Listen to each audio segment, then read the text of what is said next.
everybody, Josh12 back here again with another video, and I'm here with another Scream Queens review. Yes, I'm here to review Scream Queens Season 2, Episode 2, titled Warts and All. Now, of course, if you've not seen this episode, please go check it out, because this review may contain spoilers. But that being said, let's get into the newest episode of Scream Queens. Now, I have to state, this was really a magnificent episode. I was really at odds this week. It's been a terrible week.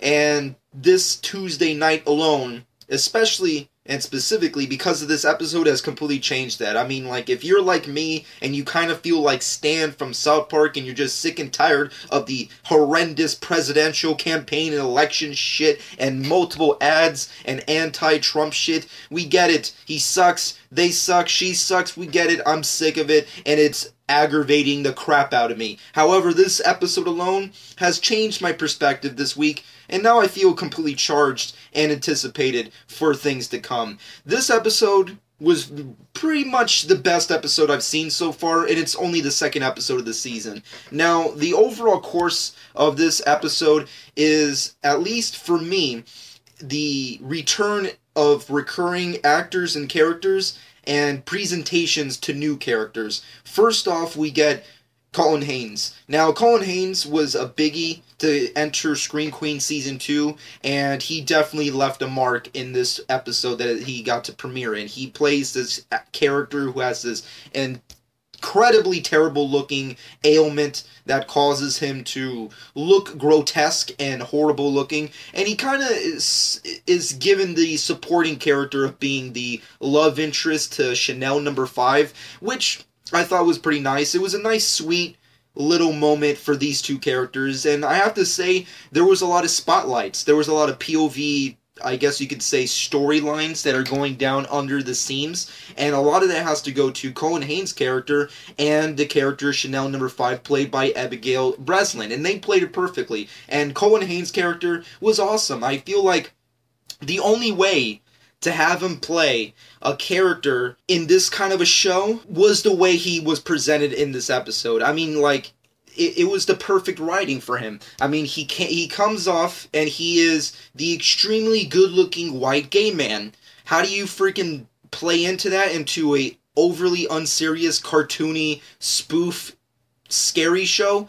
Well, let's give him the shittiest practical effects makeup and just make him look like a giant, grotesque wackadoo creature of the night. And that's what they did, and it's freaking funny. I mean, like, for the most part, Colin Haynes kind of plays it straight, which kind of irked me here and there with his performance, but overall, Colin Haynes did kill it. I thought he was great, and if there's any qualms I do have, is that I wish he was a little goofier on the show, but he was really good and on point, and played a great counterbalance to Abigail character Chanel No. 5, and he was amazing. If there's any real qualms, is that I really wish he could stay longer, which of course I'll talk about later. But of course, when it comes to other recurring characters, Niecy Nash comes back for a little bit, which was nice. We also get to see the return of Hester, which was nice, and a real Silence of the Lambs throwback Hannibal Lecter moment, which was very cheesy and stupid. But then again, it is Scream Queens, so it was overall nice the way they played it out. And of course, we got the epicness that is Chad Radwell returning, and I'm not gonna lie, he was definitely the spotlight. He was the best portion of this entire episode. I mean, the episode as is already good. I mean, Colin Haynes' character was awesome.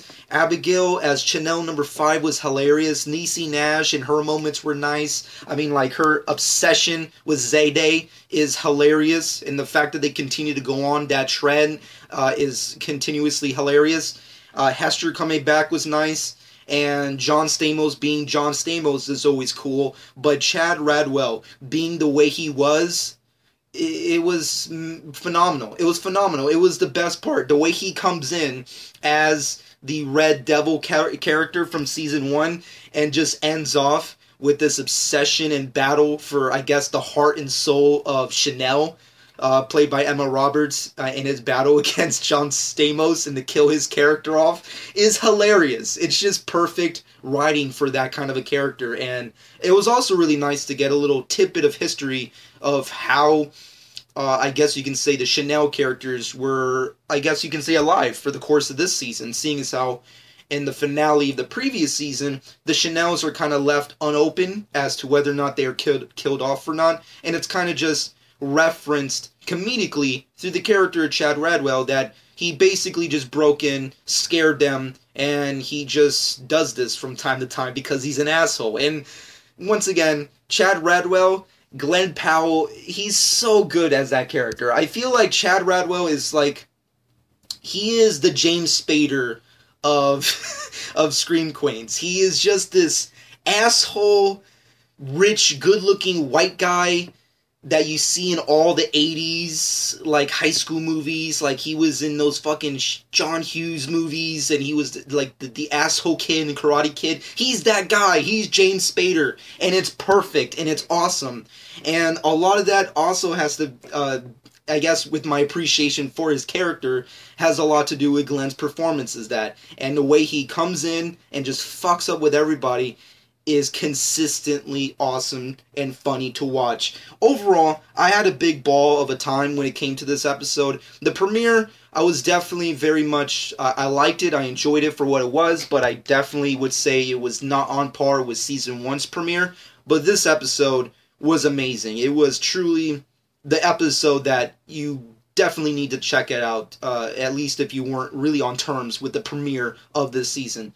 So, overall, the episode was good. There is certain progressions with the storyline. They're obviously going to use Hester as like the Hannibal Lecter character this season to figure out the mind and the psychosis of the serial killer that they're going to go off on. And of course, they're just rehashing Season 1 plot lines. Like, the Red Devil is just replaced with this swamp creature character, and the Halloween hospital massacre that happened, ironically enough, wink wink nudge nudge, in the same fucking hospital that they're working at, of course will be a major plot device for the future of this season. And I'm guessing, to a large degree, I guess you can say the character of Kirstie Alley will play a large part in that. I get the feeling that Jamie Lee Curtis is just going to do Jamie Lee Curtis, and she'll end off possibly at the end of the season the same way she was in the previous season. She'll just become more famous or awesome, I guess. And that's pretty much it. That's kind of the only real progression we get. Zayday will be taking over of the Grace character as the main practical, realistic lead, and everybody else would just be completely batshit crazy and wackadoo. And that's pretty much Scream Queens Season 2, Episode 2. In a nutshell, I liked it. I enjoyed it a lot more than the season premiere. And if I had to give a final verdict for this episode, it has to be a solid 9 out of 10. It was so freaking good, so funny, and there was a lot of death. And with that death comes the sad part, which is the ending of Colin Haynes' character. I really was saddened with the fact that his character was killed off at the end of the episode. Spoilers, but it just, I really wish they could have kept him longer. Same thing goes, again, with spoilers. Jerry O'Connell's character gets killed off, which, once again, is expected considering the big whole hospital massacre storyline that they're going for this season. But at the same time, it would have been nice to have more episodes with them, especially with Colin Haynes. I wish they could have just kept him and just Amscray, Taylor Lautner's character. However, I will admit the fact that Taylor Lautner's character doesn't get a lot to do in this episode, he was a little bit more enjoyable. However, he's still going to be a part of the show, which definitely brings some kind of discomfort towards me. However, I did state that he has some form of promise, so hopefully with the future episodes of this season, he does bring something to the table with his performance and with his character, which, based off certain teasers, might happen. But overall, Season 2 is continuing this bang with freaking epicness, and I'm definitely enjoying myself with the course of this new season. So overall, let me know what you personally think in the comment section below. My final verdict stands at this 9 out of 10. Great episode, awesome, solid, funny, very funny, hilarious episode. And great performances, great kills, very cheesy kills. I will admit that there was a lot of cheesiness when it came to the kills, and especially the practical VFX, but overall the episode was still consistent. And also, with that being said and done, shameless plug time. Now, As it stands, this is going to be possibly the last episode of our review for September and most of the fall season, considering the fact that next week will be the return of Arrow and The Flash. So I will be reviewing those shows from here on out, but as always, like last season, if any show ends up going on break while another show is going on, I will be reviewing them instead in that said time slot. But from here on out, this is going to be my last Screen Queens review, and I'll be moving on to The Flash. And the same thing goes for possibly Agents of S.H.I.E.L.D. and so on and so forth for any other shows. But with that being said and done, and also on a side note, next week there will be no Screen Queens episode up until October 11th. So there's going to be a large wait. But seeing as how this season continues to run, I feel like the gap will be worth the wait. But with that being said and done, comment below, let me know what you personally think about the latest episode of Scream Queens Season 2, and of course, stay tuned to my channel for more season premiere reviews, and of course more Scream Queens on my channel. But with that being said and done, hope you guys enjoyed. Follow me on Twitter and Instagram at Josh12, subscribe to my channel if you've not done so already, and I hope you guys enjoyed, and this has been Josh12.